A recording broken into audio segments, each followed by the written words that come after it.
ایک دفعہ حضرت عیسیٰ علیہ السلام اپنے شاگرد کے ساتھ ایک سفر پر جا رہے تھے۔ راستے میں ایک جگہ آرام کی غرض سے رکے اور شاگرد سے پوچھا، تمہاری جیب میں کچھ ہے؟ شاگرد نے جواب دیا، جی میرے پاس 2 درہم ہیں۔ حضرت عیسیٰ علیہ السلام نے اپنی جیب میں سے 1 درہم نکال کر شاگرد کو دیا اور فرمایا، یہ 3 درہم ہو جائیں گے، قریب ہی آبادی ہے، تم وہاں سے 3 درہم کی روٹیاں لے آؤ۔ شاگرد چلا گیا اور راستے میں واپس آتے ہوئے سوچنے لگا، حضرت عیسیٰ علیہ السلام نے تو 1 درہم دیا تھا اور 2 درہم میرے تھے، جبکہ روٹیاں 3 ہیں۔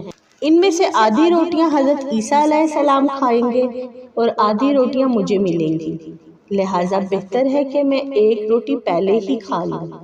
چنانچہ اس نے راستے میں ہی 1 روٹی کھا لی اور باقی 2 روٹیاں لے کر حضرت عیسیٰ علیہ السلام کے پاس پہنچا۔ حضرت عیسیٰ علیہ السلام اور شاگرد نے جب